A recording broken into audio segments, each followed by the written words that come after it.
Aujourd'hui, on va parler de l'ego parce que c'est un sujet central en spiritualité. On parle souvent de l'ego en disant que c'est une mauvaise chose et qu'il faut essayer de supprimer son ego. Donc moi, je vais essayer d'apporter un avis nuancé. Moi, c'est l'inverse. Je vais vous conseiller d'essayer d'avoir de l'ego à une certaine mesure et on va voir pourquoi tout de suite. Donc dans cette vidéo, on va essayer de méditer sur la question, est-ce qu'il faut avoir de l'ego ou est-ce que c'est intéressant de supprimer son ego dans une optique d'améliorer sa vie, d'améliorer ses relations, etc. Tout d'abord, on va essayer de définir qu'est-ce que c'est que l'ego. Moi, la définition que je donne à l'ego, c'est tout simplement l'importance que tu accordes à ton identité, à ta personne, à tes propres intérêts.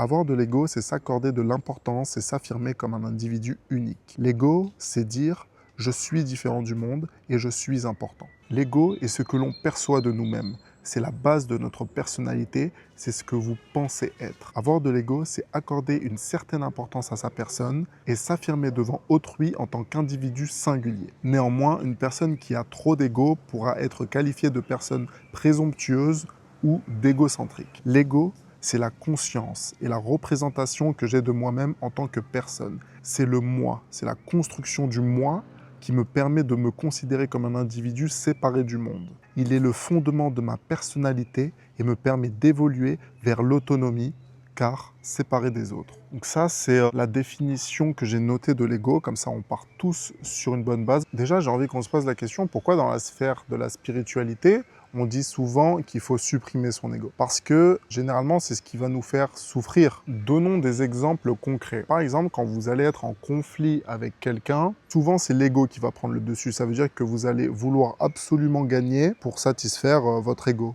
Parce que vous accordez de l'importance à votre personne, du coup, vous voulez servir vos intérêts par-dessus tout. Vous allez tout faire, même employer des moyens incorrects, on va dire, pour gagner. Dans ce type d'exemple, je trouve que c'est pas bien d'avoir de l'ego. Moi, quand je débat avec quelqu'un, j'essaie de débattre sur les idées. Premièrement, si je vois que mon adversaire a des idées plus intéressantes que les miennes, a des arguments plus intéressants, plus convaincants que les miens, je vais réfléchir à ce qu'il dit et je vais me remettre en question et je vais mettre mon ego de côté. Je vais donner un autre exemple. Si vous n'accordez pas d'importance à vous-même et que vous pensez que la vie n'a pas vraiment de sens, n'a pas vraiment de but et que vous êtes plutôt nihiliste, vous allez tout simplement vous laisser sombrer. Vous allez avoir une tendance défaitiste et vous n'allez pas vouloir vous améliorer dans la vie. Vous allez laisser votre environnement guider votre vie et vous allez au final vivre plus ou moins une mauvaise vie. Et je l'ai été à un moment. À un moment dans ma vie, j'ai été très nihiliste. Je trouvais qu'il n'y avait plus énormément de sens. J'ai vécu quelques moments plus ou moins difficiles et c'est pour ça que je me pose toutes ces questions. Maintenant, ce que j'ai compris, c'est que l'ego a une importance parce que quand vous allez vouloir supprimer tout votre ego pour arrêter de souffrir, etc., vous n'allez plus avoir cette envie d'aller de l'avant, de vous améliorer, de croître de jour en jour. Et c'est ça pour moi qui est le plus important dans la vie et qui donne le plus de bonheur, de joie, etc. C'est de voir des progrès dans sa propre vie, d'évoluer, d'aller de l'avant. Maintenant, c'est plus facile à dire qu'à faire. On ne peut pas vraiment contrôler le fait d'avoir de l'ego. On peut essayer d'en avoir conscience quand on vit des expériences pour prendre du recul sur le moment présent et essayer de switch son esprit. Je suis en train de faire une vidéo là sur l'ego. Tu as quelque chose à dire? Mais l'ego, mais tu sais d'où ça vient même l'ego, le mot? Ça vient du Bhagavad Gita. C'est le livre, les scriptures des bouddhistes. C'est de là que vient la notion d'ego, genre. Et ça signifie quoi, ego pour toi? Des pensées inconscientes qui ne sont pas toi, genre. Mais que tu penses être toi. Mais c'est pas toi, ton ego, c'est pas toi. Alors pas nous, on est quoi alors, si on n'est pas notre ego? On est un sol. Un spirit, notre esprit. On est des esprits, c'est tout. Nous, on est juste un esprit, en fait. Ton corps, c'est que tu sois noir, blanc, cheveux bouclés, que grand, petit, c'est pas toi. C'est un corps. Mais c'est ça que les bouddhistes ils disent. Et ton corps, c'est tous les programmes erronés, les trucs dans ton inconscient, ton ego, tout ça. C'est pas toi, genre, c'est pas ton esprit. Bah, moi, je suis pas d'accord. Moi, je suis quelqu'un de matérialiste qui pense que l'esprit provient du corps. C'est la connexion de tous nos neurones, de tous les atomes, etc., qui forment la pensée. Non, pas du tout. L'esprit, c'est le truc le plus pur. Ton esprit, il n'est pas formé par des... Il n'y a pas de haine, il n'y a pas de joie, il n'y a pas de... Enfin, l'esprit, c'est juste un état pur de conscience. Il n'y a rien d'autre, en fait. D'être le plus conscient possible, d'être stoïque, de ne pas être ému par des émotions, de ne pas être...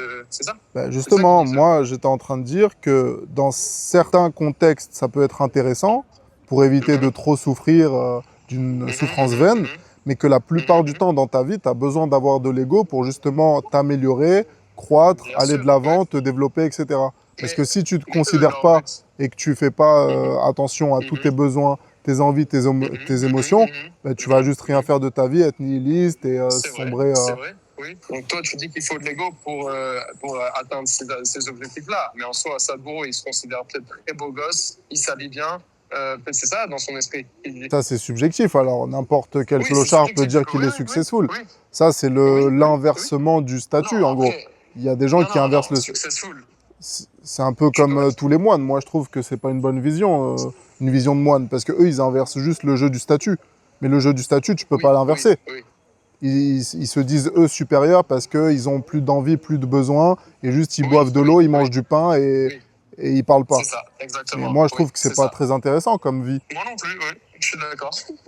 Mais eux, c'est ça, leur succès. Pour eux, c'est ça. Moi, je veux un parfait mélange des deux, ouais. Je veux atténuer mon ego pour que ton ego, il te drive pas dans des situations où qui te mettent dans la Oui, merde. exactement. Mais il y a des gens par ego, ils font des meurtres, ou des gens par ego qui font une dinguerie. Donc bon, ça, c'est Exactement. vraiment le côté où tu dois... C'était Ouais. tout mon propos là, c'était de dire que c'est intéressant Oui, d'avoir de oui, sors un l'ego peu du dans deux, un ouais. certain contexte, mais Mhm, dans un autre contexte, ça ne sert à rien. mhm, Par exemple, dans les relations humaines, en vrai, souvent, ça sert à rien parce que tu vas juste créer du mhm, conflit. Maintenant, la question, c'est combien faut-il avoir d'ego, même si c'est très difficile à quantifier. Un ego trop faible conduit à la soumission et au manque de confiance, tandis qu'un ego hypertrophié vire à l'orgueil et à l'égocentrisme. L'ego influence notre estime de soi. Elle peut être excessive, je suis exceptionnel, ou très faible, je suis nul. Faut-il, oui ou non, avoir de l'ego? Première perspective, non. Car rien n'importe dans ce monde. Si tu considères que la vie n'a pas de sens, que tu es nihiliste, bah, au final, à quoi bon avoir de l'ego et penser que tu es une personne incroyable? En fin de compte, si tu relativises, tu es un simple bout d'atome perdu dans l'univers, sur une terre plus ou moins chaude parce qu'il y a un soleil qui brûle à côté. Tu sais pas pourquoi tu as été mis là. Tu sais pas ce qui s'est passé pendant les milliards d'années derrière toi. On te guide pas, on te dit pas quoi faire. Tu es perdu, tu souffres, tu es misérable. Donc à quoi bon? À quoi bon tout ça? À quoi bon avoir de l'ego? Pourquoi juste ne pas se laisser porter par la vie? Ou même pire, je vais pas dire le mot, mais vous m'avez compris. Deuxième perspective maintenant. Oui, parce qu'il est utile et qu'il nous permet d'obtenir certaines choses de valeur durant notre durée de vie. C'est tout simplement ce que j'étais en train de dire. C'est l'ego qui va te driver dans ta vie pour acquérir des choses qui vont te permettre de te sentir bien et d'être plus heureux. Quand je dis acquérir des choses, je ne parle pas uniquement d'argent. On se comprend. Je parle de connaissances, de capital physique, d'avoir une bonne santé, d'avoir des bonnes relations sociales, d'avoir une culture, d'avoir un bon mindset et également avoir de l'argent. Si vous voulez que je vous aide à vous développer sur tous les aspects du dev perso en général, nutrition, corps, esprit, relations sociales, n'hésitez surtout pas à prendre un petit appel avec moi sous la vidéo. On discutera de tout ça et on verra si je suis en capacité de vous aider, oui ou non. Donc si vous vous sentez un peu perdu dans votre vie, vous avez besoin de quelqu'un qui vous challenge, qui vous motive, qui vous pousse à aller de l'avant, vous savez ce qu'il vous reste à faire. N'oubliez pas le petit abonnement, le petit like et on se dit à la prochaine. Bisous. Je vais vous montrer quand même le meilleur parc du monde, le parc où je viens tourner mes vidéos, le parc du Temple de l'Amour. Attention, on va voir le temple normalement, juste là. Voilà, magnifique.